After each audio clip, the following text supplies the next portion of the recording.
Bonjour à tous, aujourd'hui nous allons faire la robe de 1845 et ses jupons.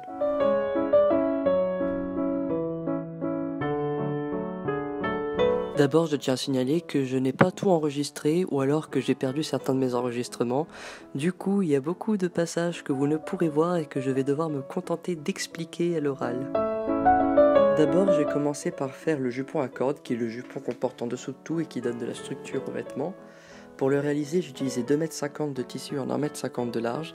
J'ai d'abord cousu au niveau des bords courts pour obtenir un tube, que j'ai ensuite plié à l'intérieur de lui-même, si vous voyez ce que je veux dire, pour avoir un tube de 75 cm de haut, en double épaisseur. Et dans la poche qui se forme par cette double épaisseur, j'y ai glissé les cordes.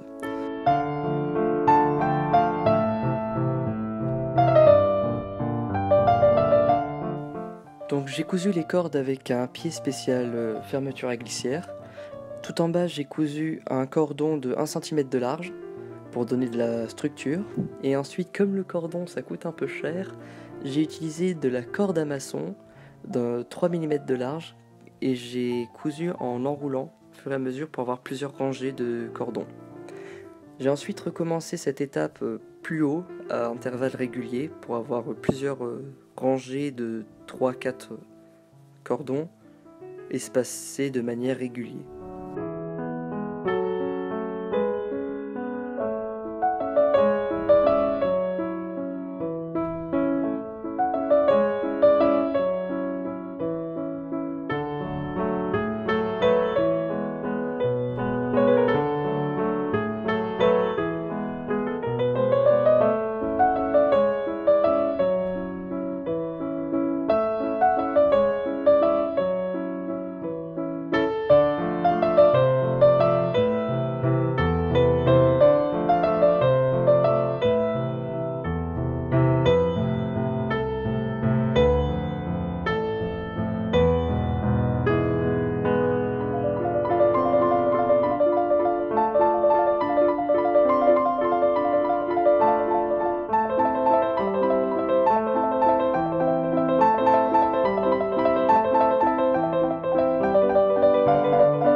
J'ai également laissé une fente de 20 cm dans la couture qui formait le tube pour me permettre d'ouvrir et de fermer le jupon. Et pour finir, j'ai monté ce jupon sur une ceinture en l'enfonçant. Pour les jupons tout simples qui seront portés par-dessus, j'ai utilisé à peu près la même méthode. J'ai utilisé 3,50 m de tissu, j'ai coupé dans la longueur pour avoir deux bandes de 75 cm de large pour avoir deux jupons. J'ai fait un ourlet au bas de chaque jupon et je l'ai fermé en tube en laissant là aussi une ouverture d'une vingtaine de centimètres pour faciliter l'ouverture. Et j'ai tout froncé sur des ceintures. On passe ensuite à la réalisation de la robe, dont le modèle vient du livre The Victorian Dressmaker d'Isabella Pitcher, dont j'ai parlé dans la dernière vidéo. J'ai coupé le patron une fois dans du taffetas et une fois dans du tissu de coton blanc que j'avais utilisé pour faire la chemise et les pantalettes. J'ai ensuite bâti à la machine chaque pièce en taffetas avec chaque pièce en coton correspondant pour obtenir à chaque fois une seule et même pièce qui sera plus facile à coudre après.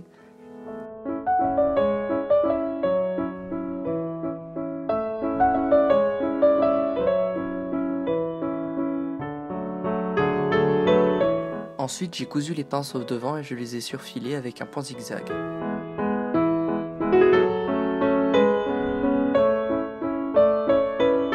Puis j'assemble les pièces dos avec les pièces côté dos et je les surfile.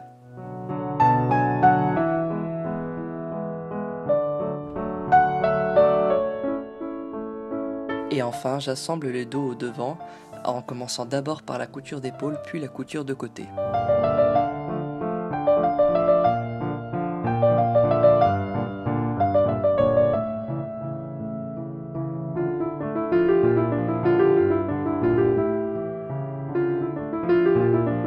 J'ai également piqué des baleines au niveau des pièces dos pour plus tard soutenir des œillets. Là, je passe à la création du passe-poil qui me servira à border tout mon corsage. Pour cela, j'ai coupé des bandes de taffetas dans le biais que j'assemble pour former une grande bande de biais dans lequel ensuite j'insérerai un cordon, toujours de la corde à maçon comme tout à l'heure.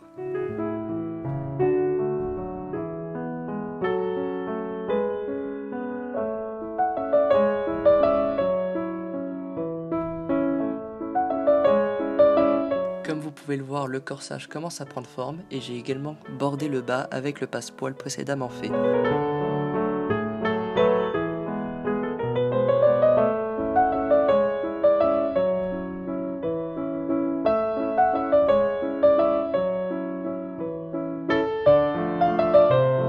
Je commence à épingler ma dentelle qui me servira de décoration pour le col.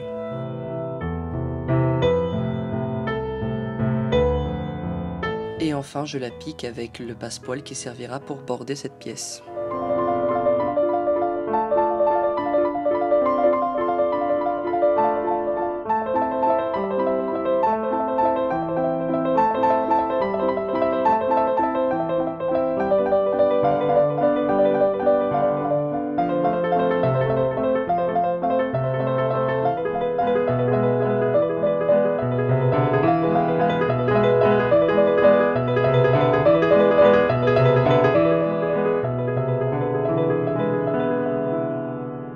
Puis j'ai cousu à la main les valeurs de couture du passepoil à l'intérieur en ne prenant que la doublure pour que la piqûre ne soit pas visible à l'extérieur. Ensuite, je prépare les manches. J'ai fermé les pièces en doublure et les pièces en taffetas séparément que j'ai ensuite assemblées endroit contre endroit juste au niveau du bas pour faire une belle finition. J'ai ensuite bâti à la machine la tête de manche et j'ai piqué la manche dans l'emmanchure, sauf que je n'ai pas filmé cette partie. Ensuite, je passe à la jupe. Pour la réaliser, j'ai tout simplement coupé 3 bandes de 1 m de large dans mon tissu, qui fait 1,50 m de large, ce qui fait un total de 4,50 m. Et j'ai cousu sur les bords courts toutes ces pièces ensemble en laissant une ouverture de 20 cm environ sur l'une d'entre elles pour faire l'ouverture au niveau du dos.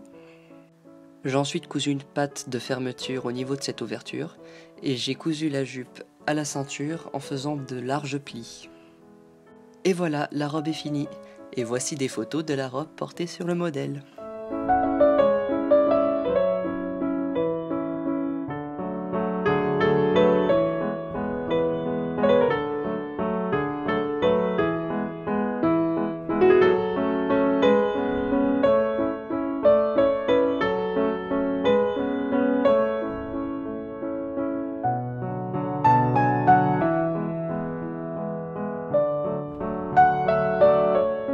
Et voilà, j'espère que la vidéo vous aura plu et je vous dis à bientôt.